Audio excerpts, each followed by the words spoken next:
हरे कृष्णा। तो स्वागत है आप सबका नेक्टर ऑफ इंस्ट्रक्शन क्लास में। तो श्रील रूप गोस्वामी ने हमें बड़े सुंदर सुंदर अनुपम उपहार दिए हैं अपनी पुस्तकों के माध्यम से, ग्रंथों के माध्यम से, जिसमें से एक महान ग्रंथ है श्री उपदेशामृत। तो उसकी चर्चा चल रही है। अभी दूसरे श्लोक पे हम चर्चा कर रहे हैं, तो मेरे पीछे आप दोहराइए। उत्साहात् निश्चयात् धैर्यात् तत्तत् कर्म प्रवर्तनात् संग त्यागा सतो वृत्ते षड्भिर्भक्ति प्रसीदति। तो यहाँ श्रील रूप गोस्वामी बता रहे हैं कि ये 6 चीजें हैं जो हमारी भक्ति को आगे बढ़ाती हैं, उसको प्रसन्न करती हैं। तो उत्साह, एंथुजियाज्म। और सेकंड रूप गोस्वामी चर्चा कर रहे हैं निश्चय। निश्चय का क्या मतलब होता है? निश्चय, डिटर्मिनेशन, संकल्प। मगर यहां जो रूप गोस्वामी चर्चा कर रहे हैं निश्चय की, तो that is not about determination but that is about faith, that is about confidence. कि आपकी कितनी श्रद्धा है भक्ति में, भगवान में, भक्तों में। आपका कितना कॉन्फिडेंस है भक्ति में, भगवान में और भक्तों के ऊपर। तो यह है निश्चय। श्रील प्रभुपाद इसकी परिभाषा देते हैं अवक्ष रक्षिबे कृष्ण। यह श्रद्धा कि हर स्थिति में कृष्ण मेरी रक्षा करेंगे, ऐसा कॉन्फिडेंस हमें होना चाहिए कि भक्ति एकमात्र मार्ग है जो मुझे कृष्ण की ओर ले जाएगी। बाकी बहुत सारे मार्ग हैं मगर वो सब मार्ग मेरे लिए नहीं है। मेरे लिए तो एकमात्र मार्ग है भक्ति का। उस भक्ति को पकड़ के मैं कृष्ण के चरणों तक पहुंच जाऊंगा और इस पूरे जर्नी के दौरान, पूरे प्रोसेस के दौरान कृष्ण मेरी रक्षा करेंगे। ये श्रद्धा श्रील रूप गोस्वामी चाह रहे हैं कि हम सबके अंदर होनी चाहिए। तो कृष्णदास कविराज गोस्वामी ने चैतन्य चरितामृत में श्रद्धा शब्द की परिभाषा दी है। श्रद्धा शब्द विश्वास कहे सुदृढ़ निश्चय। तो देखिए रिलेटेड है, दृढ़ता और निश्चय और श्रद्धा। श्रद्धा शब्द है विश्वास कहे सुदृढ़ निश्चय। श्रद्धा मतलब कि ऐसा सुदृढ़ निश्चय हो, क्या? कृष्ण भक्ति कैला सर्व कर्म कृत होए। कि अगर मैं कृष्ण भक्ति में लगा हुआ हूं तो मेरे सारे काम अपने आप ही बनते चले जाएंगे। सर्व कर्म कृत होए। हम कृष्ण के नाम पे तो कृष्ण हमारे काम पे। अगर हम भगवान के प्रति श्रद्धावान होते हैं, उनके नामों के प्रति श्रद्धावान होते हैं, तो निश्चित रूप से भगवान भी हमारे सारे काम बनाएंगे। So material success follows spiritual success. अगर आप भक्ति में उन्नत हैं तो निश्चित रूप से भौतिक जो भी आपके कार्य हैं वो संपूर्ण होंगे ही होंगे, उसमें सफलता मिलेगी मिलेगी। क्योंकि भगवद गीता में भगवान ने बताया 18वें अध्याय के आखिरी श्लोक में, क्या श्लोक है वो? यत्र योगेश्वर कृष्ण तत्र पार्थ धनुर्धरा तत्र श्री विजयो भूति ध्रुवा नीतिर्मतिर्ममा। कि जहां पे भगवान श्री कृष्ण हैं वहां पे तो विजय निश्चित है। So victory is guaranteed for one who follows the path of devotion। तो उस भक्त के जीवन में कभी कोई हानि नहीं होती, कोई ह्रास नहीं होता, केवल लाभ ही लाभ है। स्वल्पमपि यस्य धर्मस्य त्रायते महतो भयात्। एक भक्त जो भक्ति के मार्ग में आगे बढ़ता है तो उसके जीवन में लाभ ही लाभ है, कोई हानि नहीं है। और कृष्ण क्या करते हैं? जो उसके पास है उसकी रक्षा करते हैं और जो नहीं है वो पूरा करते हैं। भगवान गारंटी देते हैं। ये नेहा ब्रिकम नाशो अस्ति प्रत्यवायुनद विद्यते स्वल्पमपि यस्य धर्मस्य त्रायतो महतो भयात्। अनन्याश्चिन्तयन्तो माम ये जना पर्युपासते तेषां नित्य अभियुक्तानां योगक्षेमं वहाम्यहम्। मैं उसके जीवन की जितनी भी अपूर्तियां हैं उनको पूर्ण कर देता हूं। भगवान ही गारंटी देते हैं। भगवान श्री कृष्ण कलयुग में बड़े ही अनोखे रूप में आते हैं। चैतन्य महाप्रभु के रूप में, गौरंग महाप्रभु के रूप में, स्वर्णिम अवतार उनको बोला जाता है।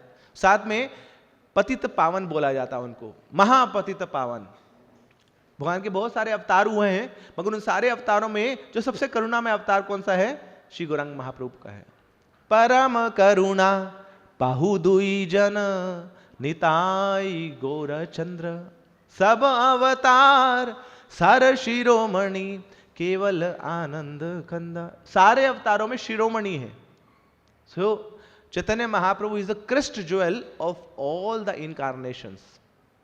तो वो चैतन्य महाप्रभु जब आते हैं इस लोक में तो अकेले नहीं आते हैं, अपने सारे पार्षदों के साथ आते हैं। सांगो पांगास पार्षदम, तो उनके बहुत सारे निजी पार्षद हैं। उनमें से एक हैं श्रीवास ठाकुर। श्रीवास ठाकुर वही हैं जिनके घर में रात रात को कीर्तन होता था, प्रेम नाम का कीर्तन होता था। दिन भर तो चैतन्य महाप्रभु सब पब्लिक के साथ कीर्तन करते थे, मगर रात में श्रीवास ठाकुर के घर में कीर्तन करते थे। और वो कीर्तन के स्टार्टिंग टाइम तो सबको पता होता था, एंडिंग टाइम कुछ नहीं पता। हो सकता है कि 3 घंटे चले, हो सकता है कि 6 घंटे चले, हो सकता है कि पूरी रात चले, सुबह मंगल आरती तक चल रहा है। हो सकता है कि 12 घंटे चले, हो सकता है कि 24 घंटे चले, हो सकता है कि 36 घंटे चले, 48 घंटे चले, 72 घंटे भी चला है वो कीर्तन।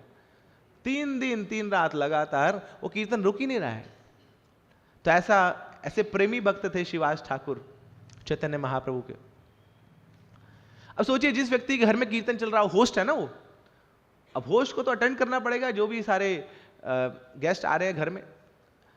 दैट मीन्स कि उस समय वो कहीं जा नहीं सकते थे, तो उनको वहीं पे बैठना पड़ेगा। सब लोग आए हुए हैं घर में, तो वहीं पे रहते थे। और हर रोज रात को कीर्तन होना है, शाम को कीर्तन शुरू हो जाना है और चलता रहेगा। अब श्रीवास ठाकुर तो रहे गृहस्थ भक्त, गृहस्थी में थे ना, परिवार था, बच्चे थे। मगर चैतन्य महाप्रभु उनसे पूछते हैं कि अरे श्रीवास, तुम सारा टाइम तो यहाँ कीर्तन करते रहते हो, ताली बजाते रहते हो, मुख पे हरि नाम रहता है, तुम कमाई के लिए कब जाते हो? घर कैसे चलाते हो तुम? कुछ तो कार्य करना पड़ेगा ना गृहस्थी को चलाने के लिए। तो कैसे तुम्हारा जीवन यापन होता है? कैसे तुम्हारे परिवार वाले उनको पाल पोस रहे हो तुम? तो श्रीवास ठाकुर बोल रहे, महाप्रभु सच बताएं तो मुझे कोई चिंता नहीं है। क्यों? जिसके घर में साक्षात भगवान बैठे हों उसको किस बात की चिंता ना? आप त्रिभुवन नाथ, आप 14 लोकों के स्वामी जगन्नाथ मेरे घर में बैठे हैं, यहाँ पे कीर्तन हो रहा है, मुझे आपका दर्शन हो रहा है, इससे बढ़िया मंगल तो और क्या है संसार में? तो जब चैतन्य महाप्रभु आ रहे थे तो ब्रह्मा जी ने देखा कि अरे साक्षात गौरचंद्र भगवान आ रहे हैं, तो इस लोक में ये जो चंद्रमा है इसकी क्या आवश्यकता है? ना, ये तो दागी है ना, बहुत सारे दाग है ना, आप देखेंगे चंद्रमा में तो काले काले धब्बे दिखते हैं। तो ब्रह्मा जी बोलते हैं ये चंद्रमा तो दागी है, ये तो साक्षात अकलंक गौरचंद्र आ रहे हैं। जब जैसे ही वो आए तो ब्रह्मा जी ने क्या किया, यहां पर चंद्र ग्रहण लगा दिया। राहु आया और चंद्रमा को खा गया।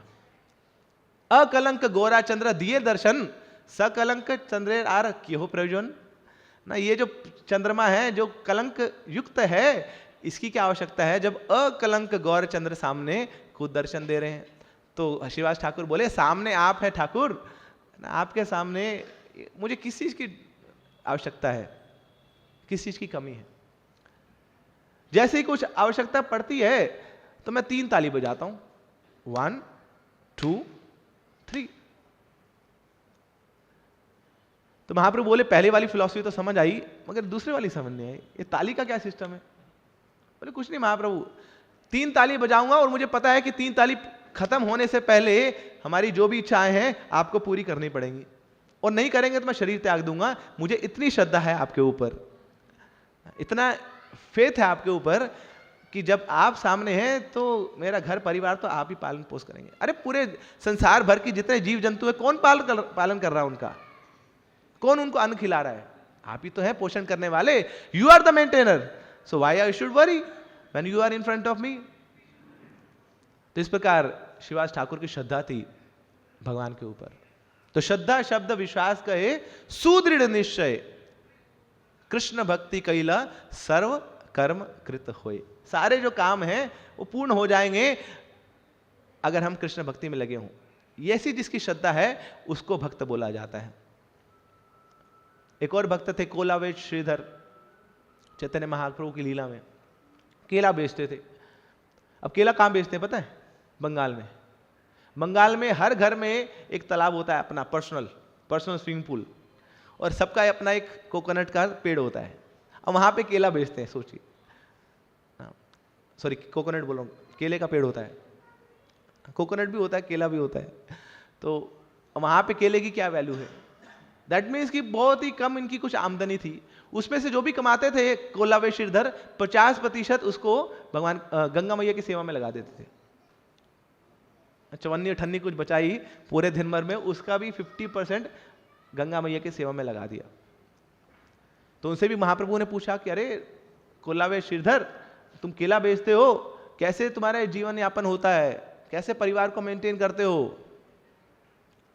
तो महाप्रभु को बोलते हैं श्रीधर कि महाप्रभु मैं बहुत संतुष्ट हूं, आप आते हैं मेरे पास ना, मेरा केला खरीदते तो नहीं है, छीन के ले जाते हैं आप, मेरे से बार्गेन करते रहते हैं, नेगोशिएट करते रहते हैं ना, मुझसे पूछते हैं कितने क्या केला, मैं बोलता हूं कि 4 आने के 1 दर्जन है, बोले नहीं 4 आने के 2 दर्जन लेके जाऊंगा, सीधा 50% इतना मार्जिन रखते। बड़े महाप्रभु छोटा सा मैं एक व्यापारी हूं ना, इतना थोड़ी बचाया होता है, सब पूरा नवदीप जानता है कि सबसे ऑनेस्ट बिजनेसमैन हूं मैं यहाँ, बस आप यहाँ पे आते हैं उसी से मेरी संतुष्टि हो जाती है, आई एम वेरी हैप्पी। तो कोलावेश श्रीधर फिर एक फिलॉसफी बताते हैं कि महाप्रभु ये जो राजा है महलों में रहता है, और यहां मैं देखता हूं ये सामने पेड़ पे चिड़िया है, ये घोंसले पे रहती है। तो ये जो चिड़िया है घोंसले में रह के और घोंसले में सोने में इसको जितना आनंद आ रहा है, उतना ही आनंद उस राजा को उस महल में सोने में आ रहा है, उससे ज्यादा नहीं है। ये चिड़िया भी बड़ी संतुष्ट है अपने बाल बच्चों के साथ इस घोंसले में, और वो राजा भी संतुष्ट है। दैट मीन्स कि आप हर जीव जंतु को मेंटेन करते हो और उसको खुशी प्रदान करते हो, सबके लिए आपने कोटा दिया है। तो ऐसे ही भगवान आपने मेरे को जो कोटा दिया है मैं उसमें खुश हूं। क्या कोटा दिया था कोलावेश श्रीधर को? एक झोपड़ी थी ना जिसकी छत टूटी फूटी है ना, उसमें बड़े बड़े होल्स है जिसमें पानी आता है ना, जिसमें धूप आती है, और ऐसी उनकी धोती थी, एक ही धोती थी और वो भी फटी फटी थी, जहां से फटती थी उसको बांध लेते थे, यहां से फटी यहां से बांध ले। फायदा धोती का ना, कभी छोटी नहीं पड़ती कभी कम नहीं पड़ती ना, जहां से फटेगी बांध लो उसको, फिर काम चला लो। तो ऐसे ही श्रीधर बोलते हैं महाप्रभु मैं बड़ा खुश हूं, बड़ा प्रसन्न हूं, बड़ा संतुष्ट हूं आपके आश्रय में, आपकी कृपा से मुझे कोई ना संकोच नहीं है, ऐसी ना ही मेरी कोई इच्छा है, आई एम वेरी हैप्पी। तो यह है श्रद्धा शब्द विश्वास कहे सुदृढ़ निश्चय। तो अगर हम भक्ति के नियमों को पालन कर रहे हैं तो निश्चित रूप से जो भौतिक सक्सेस है वो भी पीछे पीछे दौड़ेगा। कैसे दौड़ेगा? जैसे परछाई पीछे पीछे जाती है ना, हर साथ व्यक्ति के साथ जाती है परछाई, ऐसे ही भौतिक सफलता भी उस व्यक्ति के पीछे पीछे जाती है जो आध्यात्मिक रूप से सफल है। आप चलते हैं तो आपके कपड़े साथ जाते हैं ना, कपड़ों को अलग से नहीं लेके जाते। ऐसे ही जो भक्त है वो आगे चलता है तो उसके भौतिक उन्नति भी साथ साथ चलती है। मगर हाँ, जो भक्ति सही से नहीं कर रहा है, भक्ति के नियमों को पालन नहीं कर रहा है सही से, तो ऐसे व्यक्ति के जीवन में बड़ी अमंगल आने लग जाता है। वो लोभी बन जाएगा, ग्रीड बार बार अटैक करेगी, काम बार बार अटैक करेगा, क्रोध बार बार उसको अटैक करेगा। तो इसलिए नियमों को पालन करना बहुत आवश्यक है, और नियमों का पालन करने से हमें डिटर्मिनेशन आती है भक्ति में लंबा चलने की। कोई व्यक्ति बोलता है ना कि मेरे को डिटर्मिनेशन चाहिए, मेरे को दृढ़ता चाहिए। दृढ़ता कहां से आएगी? नियमों को सतर्कता से पालन करने से, दृढ़ता से पालन करने से जीवन में डिटर्मिनेशन आएगी।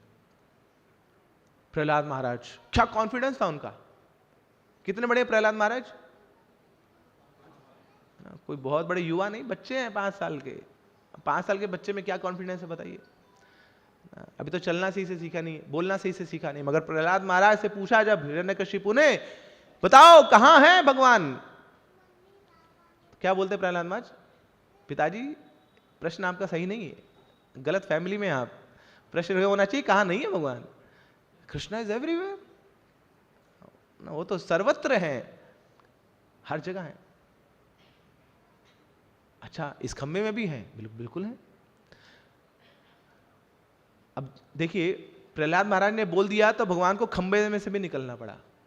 तो भागवत में ये श्लोक आता है, सत्यम विधातुम निज भृत्य भाषितम व्याप्तिम च भूतेषु अखिलेषु चात्मना अदृश्यता अति अद्भुत रूपम उद्वहन स्तंभे सभायाम न मृगम न मानुषम। भगवान ने ऐसा रूप ले लिया जो आज तक कभी किसी ने देखा नहीं था। अद्भुत रूपम उद्वहन, Krishna manifested in a form which is nowhere seen in the entire history. ना मृगम ना मानुषम, तो ना तो मनुष्य है और ना ही उस सिंह के रूप में है। दोनों का परफेक्ट अलग सा कॉम्बिनेशन है। मगर किस लिए आए भगवान नरसिंहदेव? क्यों आए? सत्यम विधातुम। उनके भक्त के मुख से निकल गया था कि हाँ, इस खंबे में भी है, तो इस खंबे में से भी निकलना पड़ा भगवान को, अपने भक्त की वाणी को सत्य करने के लिए। कैसे भक्त की वाणी को? जिसके हृदय में श्रद्धा है, जो श्रद्धा से ओतप्रोत है, जो परिपूर्ण है श्रद्धा से, ऐसे भक्त की वाणी को भगवान को भी पूरा करना पड़ता है। Krishna becomes obliged to fulfil the sayings of that devotee. Chaitanya Mahaprabhu की लीला में एक और भक्त थे, उनका नाम था रघुनंदन ठाकुर। ठाकुर जी के भक्त थे, गोपाल जी का विग्रह था उनका, उनकी सेवा किया करते थे। तो एक बार रघुनंदन ठाकुर को घर से बाहर जाना था, तो छोटा बच्चा है उनका, मुकुंद के पुत्र थे रघुनंदन ठाकुर।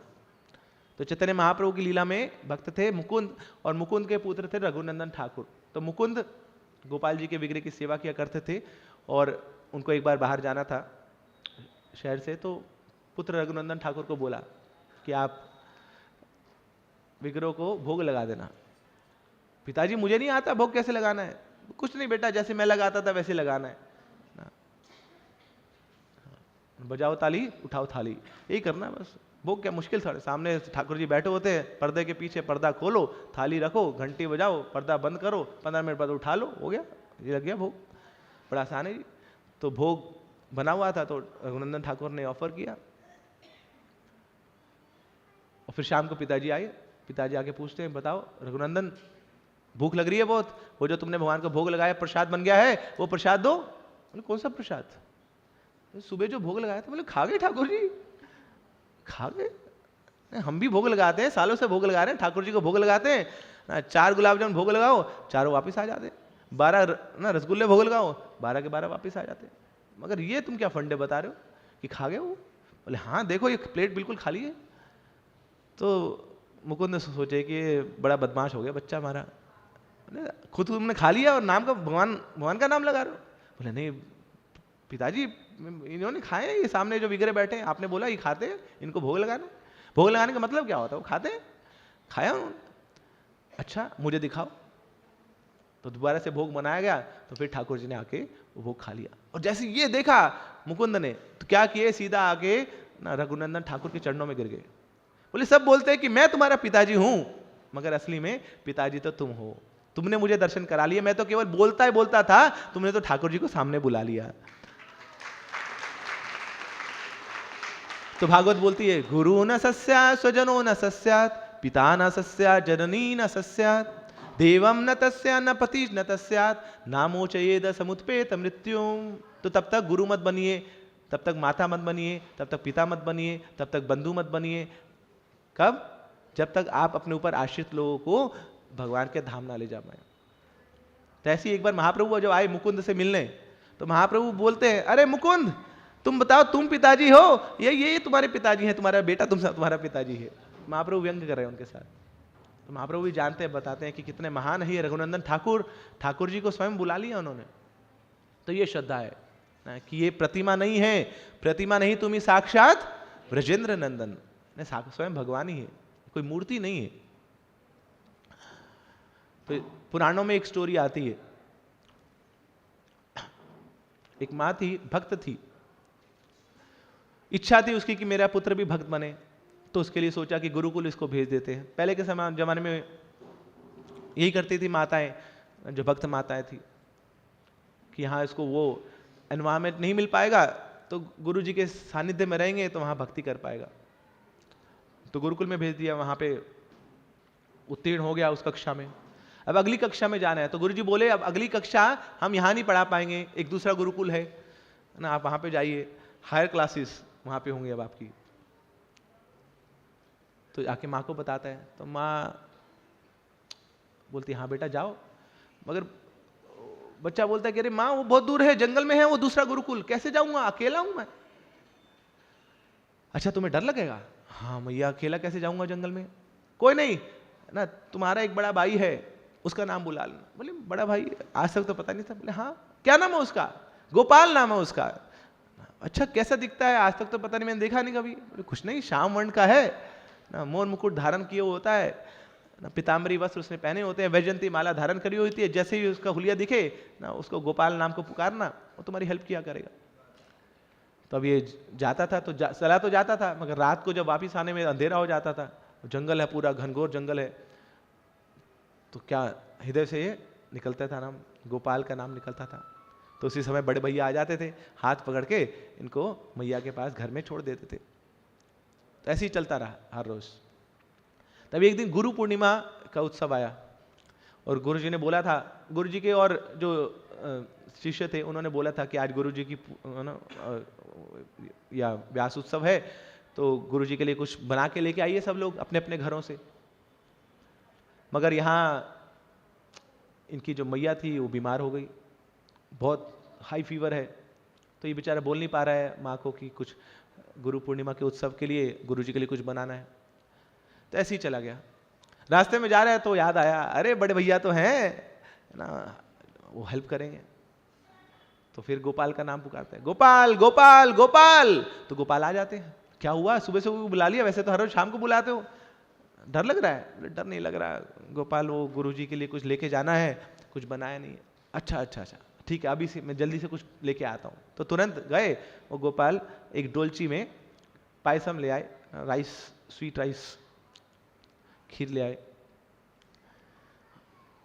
तो बच्चा बोलता है हाँ मैं भी यही सोचा था गुरुजी के लिए कुछ ऐसा कुछ मीठा बना के लेके जाते हैं। वहां लेके गए, मगर वहां देखा कि सब बच्चे तो बड़े बड़े भगोनों में लेके आए हैं सामान, मगर यहाँ तो गोपाल तो बस थोड़ी छोटी सी डोलची में लेके आए। तो थोड़ा सा मायूस हो गए, कह रहे अच्छा गिफ्ट नहीं लग रहा है ना, it is not as per standards, industry standards, वैसे छोटा रह गया, कुछ अच्छा नहीं लग रहा है, क्या करें हम।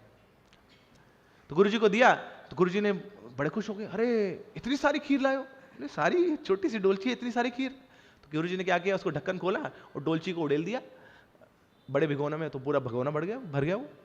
उस भिगोने से दूसरे भगोने में डाला तो वो भर गया। तो देखते रहे वो बच्चा कि अरे गोपाल ने क्या दे दिया ना, ये तो बढ़ता जा रहा है, तो अनंत है। तो बड़ा खुश हो गया। अब गुरुजी ने जब खाया तो समझ गए कि ये तो भौतिक जगत का नहीं है, this is purely transcendental nectar, अमृत के समान है ये। किसने बनाया? तुम्हारी मैया ने बनाया। तो बोले गुरुजी को क्या झूठ बोलूं ना, गुरु पूर्णिमा का उत्सव है, आज झूठ नहीं बोलता। बोले नहीं, मेरे बड़े भैया ने बनाया।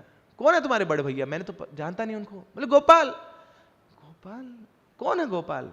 मैंने नाम नहीं सुना कभी इसका, नहीं जानता तुम्हारे घर में कोई गोपाल है, बुलाओ उसको, देखना चाहता हूं। अब गुरुजी बोल रहे हैं गुरु पूर्णिमा का उत्सव है, टाल नहीं सकते, उनकी इच्छा को करना पड़ेगा। तो जोर से पुकारते हैं, गोपाल गोपाल गोपाल गोपाल गोपाल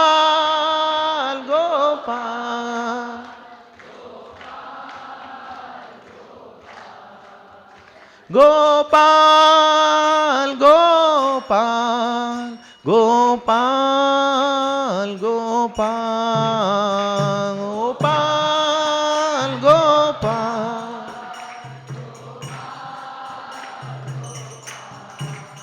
जय जय नंद यशोदा दुलार, गिरिवर धारी गोपाल। जय जय नंद यशोदा दुलार,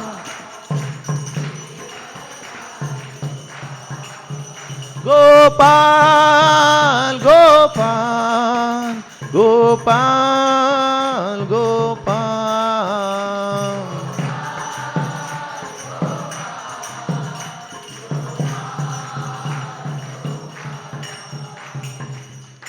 अब कीर्तन चले जा रहा है, गला दुख गया गाते गाते, गोपाल आ ही नहीं रहे, ये क्या हो गया। अब देखिए कितने सिंपल भक्त है ना, कि माँ ने कुछ बोला उसको मान लिया, बड़े भैया ने कुछ बोला उसको मान लिया, गुरु जी ने कुछ बोला उसको मान लिया। तो भक्ति में तो वही टिकता है जो सरल है, सरलता ही वैष्णवता है। भक्ति सिद्धांत महाराज बोलते हैं सिंप्लिसिटी इज वैष्णव। भक्ति में गाड़ी लंबी चलानी है तो सरल बने रहिए, जैसे हैं वैसे बने रहें।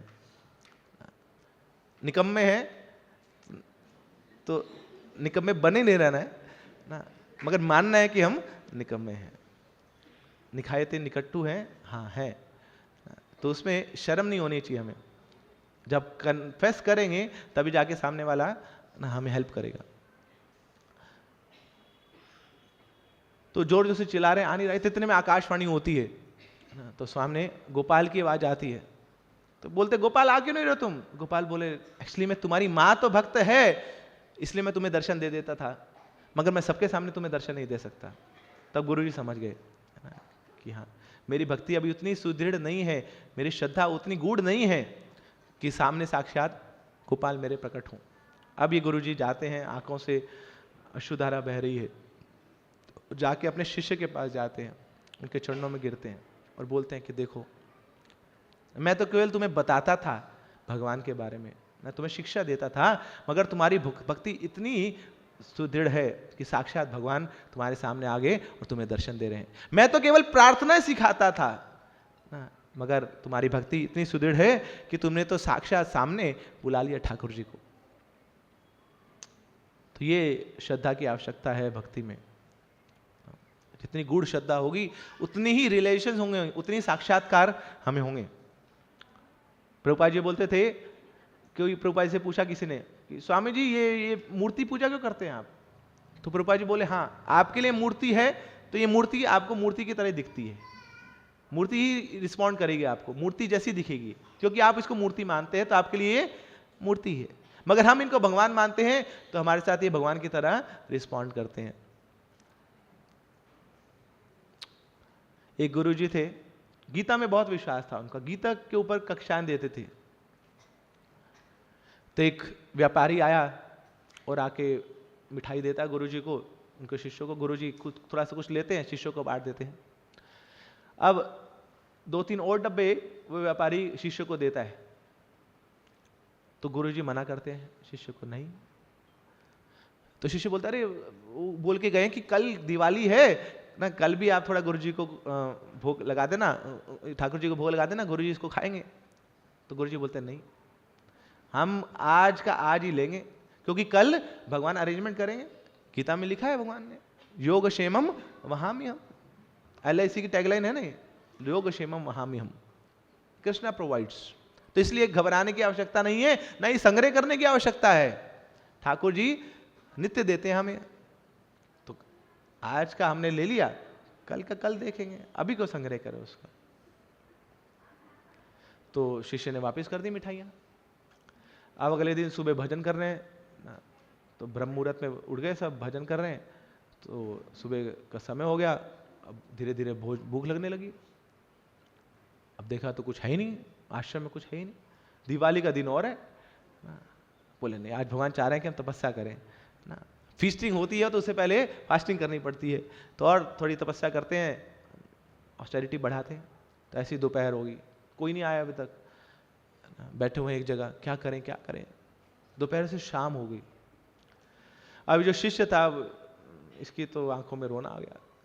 सोचिए कल लॉटरी लगी थी हमारी, वो उठा के हमने वापस दे दी, सब कुछ था हमारे पास, आराम से भरपेट खा सकते थे, मगर गुरुजी को पता नहीं क्या सूझा, वापस दे दी। अब भूखे मर रहे ना। तो पंजाबी बोलते हैं ना, पेट ना पाए रोटियां ते गल्ला लग दी खोटियां। वो अंदर को जा नहीं रहा, भूखे पेट भजन कैसे होगा? अब कुछ चल ही नहीं, हो ही नहीं पा रहा भजन, क्या करें। अब शाम होते होते गुरुजी का भी जो ध्यान था वो टूटने लगा। अब रात को गुरुजी गए गीता के पास और गीता का वो श्लोक निकाला जो सबको बताते थे, अनन्यस्य चिंतयन्तो माम ये जना पर्युपासते तेषाम नित्य अभियुक्ता नाम योगक्षेमम वहाम्यम। और उसको उठा के उन्होंने काट दिया। बोले गलत है, गीता इज यूनिवर्सल साइंस, ये तो विज्ञान है, मगर ये विज्ञान तो खोखला निकला, सही नहीं है। अरे कहां पाल रहे हैं भगवान, सुबह से लेकर रात हो गई, खाली पेट हैं, भूखे पेट हैं, क्या पाला भगवान ने हमें? उनके भक्त हैं ना, कोई क्रूर राक्षस थोड़ी है कि जो हमें भूखा मार रहे हैं भगवान।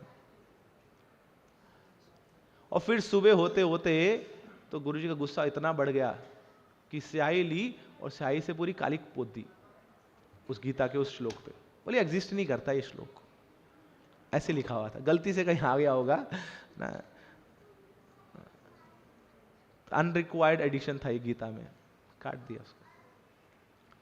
अब फिर शाम को गुरुजी वहां पहुंचे, घर पहुंचे, उससे पहले वहां के जो उनकी जो गुरु पत्नी थी वो बैठी थी वहां, इंतजार कर रही थी पति का, गुरु आचार्य आएंगे।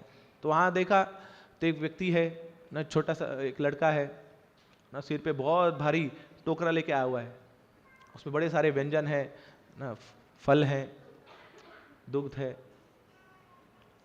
और उसके कपड़े एकदम फटे से हैं, मटमैला सा है। तो गुरुपति बोले कौन है तुम, कहाँ से आए? बोले कुछ नहीं, क्या बताऊं, चेला हूं आपके गुरुजी का, आपके पति का। तो उन्होंने कुछ सामान बोला था, थोड़ा लेट हो गया डिलीवरी में ना, ट्रैफिक बहुत था रास्ते में, सही से टाइम से डिलीवर नहीं कर पाया ना, अब ये है, ये गुरुजी को दे देना। मगर ये क्या हुआ तुम्हारा, ये चेहरा इतना काला काला से क्यों रखा है? बोले क्या बताएं, बहुत पीटा गुरुजी ने, इतना मारा उन्होंने, आज तक कभी हाथ नहीं उठाया था मगर अब बहुत मारा उन्होंने। बोले ये चेहरे पे कालिक, बोले क्या बताएं, पूरा पोत दिया गुरुजी ने, इतना मारा ना, नील नहीं पड़े, कील पड़ गए तो काले काले, क्या करूं? तो आचार्य पत्नी बोलती है अरे बुरा मत मानिएगा, बूढ़े वो चले ना थोड़े गुरुजी ना, तो हृदय में दुर्भाव मत रखिए उनके प्रति, हो जाता कई बार ऐसे ना, समय के साथ ना, शरीर जब थोड़ा जर्जर होता है ना, तो कंट्रोल नहीं हो पाता है। हृदय से बहुत अच्छे हैं वो, आइए ना। तो क्या करते हैं, अपने हाथों से उसकी वो जो मुंह की पूरी जो मिट्टी है, कालिक है, वो धोती है। फिर जब पति आते हैं, गुरुजी आते हैं रात को, तो आचार्य पत्नी पूछती, बोले गुरुजी पूछते कि ये टोकरी कहाँ से है, इतना सारा सामान कहाँ से है? बोले आपने तो बोला था चेले को। मैंने बोला था चेले को? नहीं, मैंने तो किसी को नहीं बोला है सामान लाने को। आपने तो बोला और पीटा और उसको। बेचारा थोड़ा लेट हो गया, थोड़ा वेट कर सकते थे ना। सबको आप बोलते हैं तितिक्षुआ कारुणिका सूरिद सर्वदेही नाम, नहीं ये गुरु की क्वालिफिकेशन होती है, वो सहनशील होता है ना, वो पेशेंट होता है ना।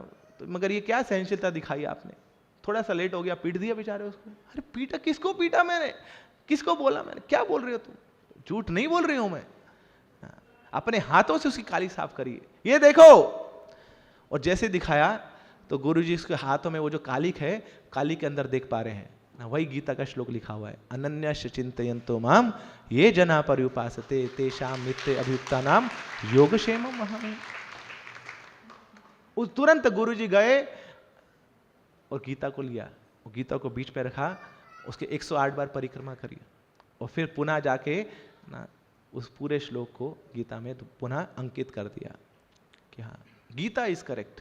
हम समझ नहीं पाते उसको, मगर भगवान के मुख से निकली है वो गीता, तो कभी गलत नहीं हो सकती। शताब्दियों से चलते आ रहा है उसका ज्ञान ना, समय का टेस्ट उसने पास किया है, मगर हम क्योंकि हमारी श्रद्धा कमजोर है, इसलिए हम गीता को समझ नहीं पाते हैं, भगवान कि उस कृपा को समझ नहीं पाते हैं। इसलिए बोला गया संशय आत्मा विनश्यति, अगर संशय रहेगा तो हमारा विनाश होता रहेगा। तो इसलिए हमें इस श्रद्धा को कल्टीवेट करना है भगवान के ऊपर, भक्तों के ऊपर।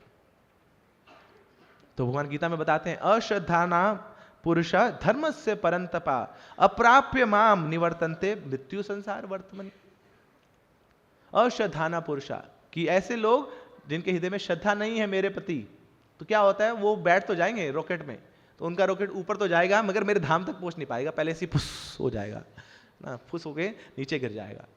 दैट मीन्स वो लोग योग्य नहीं है मेरे पास आने के, जिनके पास श्रद्धा नहीं है। अब देखिए भगवद गीता में एक पूरा अध्याय श्रद्धा के ऊपर दिया है भगवान ने। 17 chapter of Gita is only about faith. तो 3 प्रकार के लोग बताए गए हैं श्रद्धा के बेसिस पे। तो पहले 3rd टाइप ऑफ डिवोटी, वो कौन से होते हैं? वो मंदिर आएंगे मगर मोटिवेशन के साथ आएंगे, कुछ ना कुछ उनकी इच्छा है यहाँ पे कि देखो जी इस्कॉन मंदिर है, बड़े बड़े इंडस्ट्रियल्स लोग आते हैं यहाँ पे, गाड़ियों से उतर के आते हैं, तो भगवान ने नौकरी तो हमें दी नहीं ना, मगर बुद्धि दी है, तब मंदिर जाएंगे, वहाँ से थोड़ा उनके साथ संग करेंगे तो नौकरी लगवा देंगे। तो नौकरी लग भी जाती है थोड़े दिनों में, और फिर भगवान को बाय बाय बोलते हैं, थैंक यू दरकुमिदार का धीश ना, आपने हमें यहाँ पे बुलाया, हमारी नौकरी लगवाई, बस हमारा साथ यहीं तक था, मिलते रहेंगे आपसे, अब now bye bye, thank you very much. तो मोटिवेशन है, कुछ ना कुछ इच्छा है। बहुत सारी लड़कियां भी आती हैं यहाँ पे, बोले शादी तो हो नहीं रही, पिताजी लोग ना देख रहे हैं मगर समझ नहीं आ रहा, यहाँ पे मिलेंगे हमें, यहाँ बड़े उज्जवल होते हैं यहाँ के लोग, ओज निकलता है उनके शरीर से, तो ऐसा व्यक्ति मिल जाए ना, सदाचारी ना, जो सारे गुणों से संपन्न है, तो मोटिवेशन है कुछ। दूसरे प्रकार के भक्त होते हैं सेकंड क्लास डिवोटीज, कि उनकी श्रद्धा तो है भगवान में और भक्तों में भी, मगर वो आर्गुमेंट नहीं कर सकते किसी के साथ। कोई नास्तिक व्यक्ति सामने अगर उनके सामने आ जाए तो थोड़ा सा कुछ बोलेगा तो ये अपनी भक्ति भुक्ति छोड़ के उसके साथ हो लेंगे। जैसे एक व्यक्ति था, एक भक्त था, बुक डिस्ट्रीब्यूट करता था,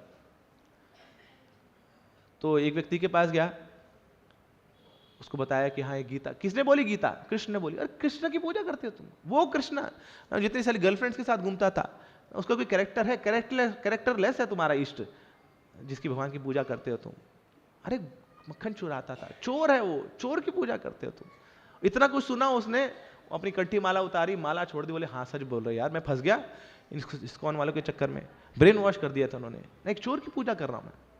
उसको क्या पता बेचारे को कि चोरी नहीं करते थे भगवान, बल्कि बुलाया जाता था उनको। सारी गोपियां हर रोज सुबह प्रार्थना करती थी, भगवान आज मेरे घर में क्या चोरी करना, इनविटेशन था उनको। घर में ताला लगाती थी, ताला तो लगाती थी मगर कभी उसको चाबी नहीं लगाती थी, ताला ऐसी लैच करके चली जाएंगे, बस उसको घुमाती नहीं थी चाबी, क्यों? कोई कृष्ण आएंगे बस उठा के खोल के चले जाएंगे, चोरी करके चले जाएंगे। तो इनविटेशन था, तो उसको चोर बोला जाता क्या? सब लोग बुला रहे हैं, आओ हमारे घर में आओ, हमारे घर में आओ। क्यों? क्योंकि गोपियां जानती थी कि एक दिन तो माखन चुरा रहे हैं और एक दिन आके हमारे हृदय को भी चुरा के ले जाएंगे। गोपांगना नाम जो हृदय से चोरम, तो वो है चोर अग्रगणी महापुरुष भगवान श्री कृष्ण। मगर ऐसे व्यक्तियों की श्रद्धा भी उतनी नहीं है, तो इसलिए कई बार वो भक्ति को छोड़ भी देते हैं। तो ये सेकंड क्लास डिवोटीज है। मगर फर्स्ट क्लास डिवोटीज कौन है? जिनकी भगवान में और भक्तों में गूढ़ श्रद्धा है। और श्रद्धा किसके बेसिस पे है? शास्त्रों के बेसिस पे है। तो उनकी श्रद्धा लौकिक श्रद्धा नहीं है, उनकी श्रद्धा शास्त्रिक श्रद्धा है। ऐसे लोग क्या करते हैं, दूसरों जो श्रद्धा विहीन लोग हैं उनके हृदय में भी श्रद्धा को उजागर कर सकते हैं। These are first class devotees based on faith in the lord. तो अभी श्रद्धा आती कैसे है? देखिए, थोड़ी श्रद्धा तो हम सबके अंदर है, तभी तो मंदिर आते हैं, भगवान के दर्शन करते हैं। और भारत में है तो निश्चित रूप से वो श्रद्धा हम साथ लेके आए हैं, है ना? क्योंकि हर गली हर कूचे में क्या सुना हमने, यहाँ भागवत कथा होती रहती, भागवत सप्ताह होते रहते। बचपन से हमने राम कथाएं सुनी है, राम लीलाएं देखी हैं। एक व्यक्ति था, वो बैठा था राम कथा में, तो वहां जो प्रचारक है बड़े मग्न होके वो कथा कर रहे हैं, तो सब लोग एकदम डूबे हुए हैं। इतने में देखा वो व्यक्ति उठ के चलने लगा, तब इनको थोड़ा गुस्सा आया कथावाचक को, कथा कर रहा हूं मैं, पूरा मन लगा रहा हूं, तन लगा रहा हूं, जान लगा रहा हूं, ये बीच में उठ के चल रहा है, निरादर है ये तो कथा का। तो एक कथावाचक बोलते हैं, राम कथा के बीच में उठ के जा रहे हो, वहां पे दरवाजे के साथ हनुमान खड़े होंगे, 2 झापड़ लगाएंगे तुम्हें, वो झापड़ खाने हैं नहीं खाने तो बैठ जाओ। बैठ गया वहां। फेथफुल डिवोटीज, हाँ सचमुच में हमें पता है हनुमान जी हैं, ये श्रद्धा तो है। कई बार मन एंक्शियस हो जाता है तो भूल जाते हैं कई बार। But faith needs to be educated. श्रद्धा तो है, मगर श्रद्धा को गूढ़ करने के लिए शास्त्रों की आवश्यकता है। We should not have just blind faith. तो उस ब्लाइंड फेथ की बात नहीं कर रहे कि अंधविश्वास होना चाहिए हमें भगवान में या भक्तों पे, नहीं। विश्वास है और उस विश्वास को और गूढ़ करना है शास्त्रों का सहारा लेकर। एक लॉजिशियन था, वो गांव में चला गया। वहां जो किसान है अंदर बैठा है, उससे पूछता है कि ये तुम्हारा जो बैल है बाहर चल रहा है, तुम्हें कैसे पता लगेगा वो चल रहा है कि नहीं? अरे कुछ नहीं, घंटी डाली हुई इसके गले में, घंटी से आवाज आती है टन टन टन, इससे पता लगता है कि वो चल रहा है। तो लॉजिशियन बोलता है, अरे बुद्धू हो तुम, ये बैल अगर एक जगह खड़े होकर ऐसे ऐसे घुमाता रहे तभी टन टन की आवाज आती रहेगी। तो किसान बोलता है, एक्चुअली में ना वो जो है ना, वो बैल है, वो लॉजिशियन नहीं है तुम्हारी तरह, तो एक जगह खड़ा होकर ऐसे ऐसे करता रहेगा, उसको अपना काम करना आता है और मुझे पूरा विश्वास है कि वो अपना काम करेगा। कई बार लॉजिक भी फेल हो जाते हैं, है ना, लॉजिक की भी अपनी एक सीमा है। मगर हमें अंधविश्वासी नहीं बनना है। Our faith should not be blind faith, it should be an educated faith. तो इसलिए शास्त्रों को पढ़ने की आवश्यकता है। इसलिए श्रील प्रभुपाद ने हमें इतने सारे ग्रंथ दिए हैं। कोई पूछता है कि अरे हमें पता लग गया हरिनाम करना है, हरिनाम ही जीवन है, हरिनाम ही सार है, तो ये शास्त्रों को क्यों पढ़े हम कोई ज्ञान मार्गी थोड़ी है कि ये शास्त्रों का अध्ययन करें। अरे हाँ, बात सही कही, हमें ज्ञान मार्गी नहीं है हम, मगर हरि नाम को लेने के लिए भी हमें शास्त्रों की आवश्यकता है। शास्त्रों को पढ़ने से जो श्रद्धा आएगी, उस श्रद्धा के साथ हम हरि नाम की अपनी साधना भगवान को ऑफर करेंगे तो भगवान उसको स्वीकार करेंगे। नहीं तो क्या होगा, थोड़े समय में हरि नाम लेना भी छोड़ देंगे। और ऐसा होता है, कितने लोग आते हैं, कितने लोग चले जाते हैं छोड़ के, जबकि जान लेते हैं कि हरि नाम ही सबसे उत्तम साधन है भगवान को प्राप्त करने का। हरे नाम हरे नाम हरे नाम एव केवलम, ये 1000 बार सुनने के बावजूद भक्त लोग भक्ति को छोड़ जाते हैं, हरि नाम को छोड़ जाते हैं। क्यों? शास्त्र नहीं पढ़े। तो शास्त्र पढ़ने से हमारी श्रद्धा और गूढ़ होती है, हमारी फाउंडेशन स्ट्रांग होती है, और उसके साथ फिर हम अपनी भक्ति की गाड़ी को बहुत लंबा चला पाते हैं।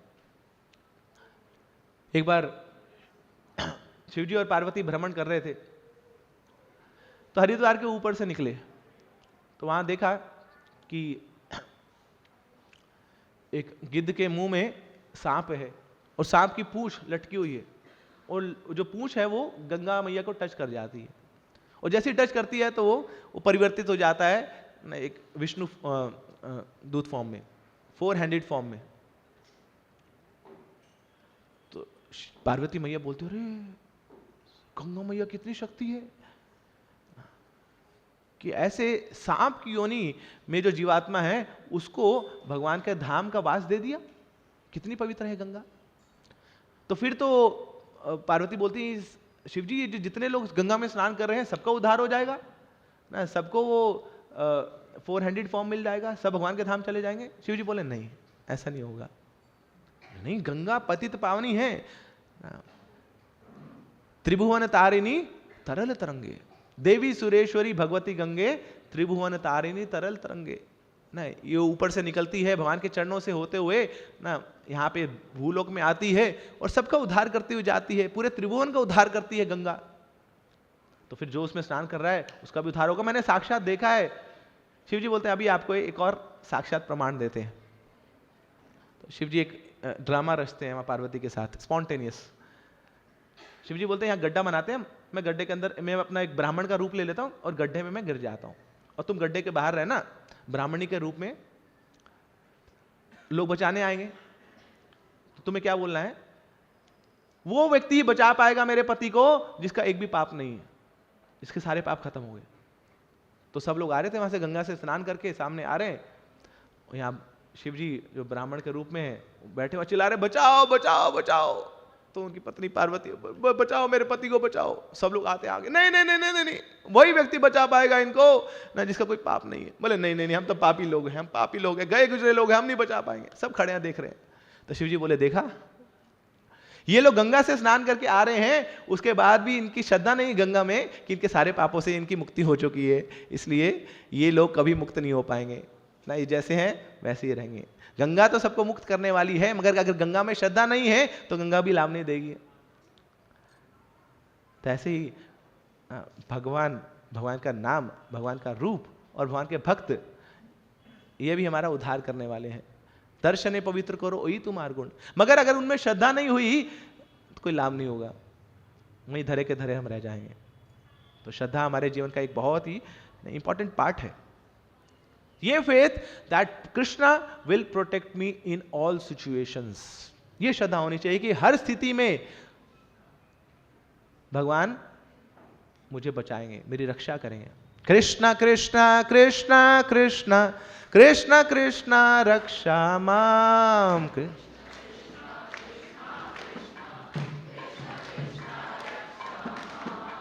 कृष्ण कृष्ण कृष्ण कृष्ण कृष्ण कृष्ण पाहि माम।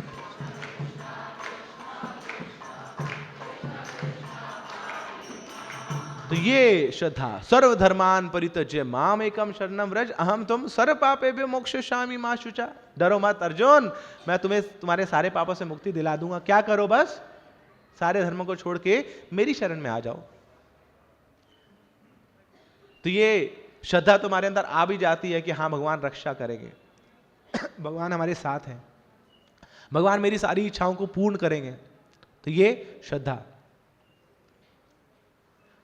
मगर तब क्या कि आपने प्रार्थना भी करी भगवान को, आप एक विकट परिस्थिति में भी आ गए, उसके बाद अब प्रार्थना भी कर रहे हैं मगर भगवान आपको बचा नहीं रहे, उसके बाद भी क्या आप भगवान के ऊपर श्रद्धा रखते हैं, भगवान से प्रेम करते हैं? That is the point, that is called love. कि हाँ हम तो भगवान से प्रार्थना कर रहे हैं, और सब वो लोग बोलते हैं कि भगवान क्या करते हैं, हमें हमारी रक्षा करते हैं, नरसिंह आरती गाते हैं ना जब भी विकट परिस्थिति आती है। मगर उसके बाद अगर उन परिस्थितियों में, उन विकट परिस्थितियों में ऐसा प्रतीत हो अपरेंटली कि भगवान हमारे साथ नहीं है, भगवान मेरी प्रार्थनाएं सुन रहे हैं, उसके बावजूद क्या हम भगवान के साथ प्रीति बना के रखते हैं? अगर हाँ, दैट इज कॉल्ड लव। नहीं तो हम केवल कंडीशनल डिवोटी हैं, परिस्थितिवश डिवोटी हैं। जब इच्छाएं पूरी होती हैं तो भगवान के भक्त बन भी जाते हैं, और जब इच्छाएं पूरी नहीं होती तो हमें भगवान की याद भी नहीं आती है। तो इसलिए रूप गोस्वामी बताते हैं प्रेम की परिभाषा, सर्वथा ध्वंस रहितम सत्यापि ध्वंस कारणे सप्रेम बंधनम युनो सप्रेम परिकीर्तिता। कि आपके पास 1000 कारण हैं, 1000 रीजंस हैं उस संबंध को छोड़ने के, उस संबंध को त्यागने के, और वो भी वैलिड रीजंस हैं, सत्य कारण है कि इस व्यक्ति ने मेरे साथ ऐसा किया, ये मेरे साथ ऐसा बिहेव करता है, ये मेरा सहयोग नहीं करता है, जो भी है, उसके बावजूद आप उस संबंध को बना के रखते हैं, वो प्रेम कहलाता है। तो ऐसे ही हम शिक्षाष्टकम में बोलते हैं कि भगवान चाहे आप मेरा प्रगाढ़ आलिंगन करें या आप मेरे सामने प्रकट ना भी हो, फिर भी क्या करूंगा? मम जन्म नहीं जन्मनीश्वरे भवतात भक्ति रहे तो की त्वयि। मैं जन्म पर्यंत जन्म आपकी भक्ति करना चाहता हूं, weather you accept me or whether you accept me not. इसलिए बोला जाता है whether a devotee is placed in heaven or hell or in the spiritual world, it does not matter at all. एक भक्त को आप स्वर्ग में बिठा दीजिए, नरक में बिठा दीजिए या गोलोक में बिठा दीजिए, वो सम रहता है। क्यों? क्योंकि हर जगह वो भक्ति में लगा है। इसलिए भगवान से क्या मांगता है वो? भगवान सब कुछ छिन जाए, भक्ति ना छीने, बस आपकी सेवा ना छीने। मेरा पद छिन जाए, मेरा सम्मान छिन जाए, मेरा शरीर छिन जाए, क्यों? स्टिल मेरी एक इच्छा है कि आपकी भक्ति में मैं निरंतर लगा रहूं। तो इस प्रकार की श्रद्धा हमें डेवलप करनी है, तब जाके भगवान हमें अपना मानेंगे कि हाँ ये व्यक्ति है जो परिस्थितिवश मेरे पास नहीं आया है, जो प्रेमवश मेरे पास आया है। और भगवान तो प्रेम के भूखे हैं, जहां पे प्रेम मिलता है वहां पे प्रेम देने लग जाते हैं, जहां पे डुप्लिसिटी मिलती है वहां पे डुप्लिसिटी देते हैं। ये यथा माम प्रवदन्ते ताम तथा भजाम्यो। भगवान को धोखा देने आएंगे तो क्या मिलेगा? धोखा ही मिलेगा। वो प्रेम देने आएंगे तो प्रेम मिलेगा। तो इसलिए हमें आचार्यों के अनुगत होकर श्रील प्रभुपाद से प्रार्थना करनी चाहिए कि हे प्रभुपाद, जैसे आपकी गूढ़ श्रद्धा है भगवान में ना, उसका कुछ अंश मात्र ना हम भी डेवलप कर पाएँ, हमारे हृदय में भी वो प्रीति, वो प्रेम, वो श्रद्धा जागृत हो, ताकि हम भी आपके इस आंदोलन में कुछ सहयोग दे पाएँ। श्रील रूप गोस्वामी पाद की, ग्रंथराज श्री उपदेशामृत की, हरे कृष्णा। तभी हम और चर्चा करना चाहते हैं निश्चय के ऊपर, श्रद्धा के ऊपर, तो अगली बार इसको कंटिन्यू करेंगे। और इसके साथ ही लिंक्ड है धैर्यात, पेशेंस। तो उत्साह भी चाहिए, एंथुजियाज्म भी चाहिए, फेथ भी चाहिए, और साथ में we have to do it for a long time, commitment भी चाहिए। तो धैर्य की भी आवश्यकता है। तो इन पे हम और ड्वेल करेंगे अगली क्लास में। हरे कृष्णा।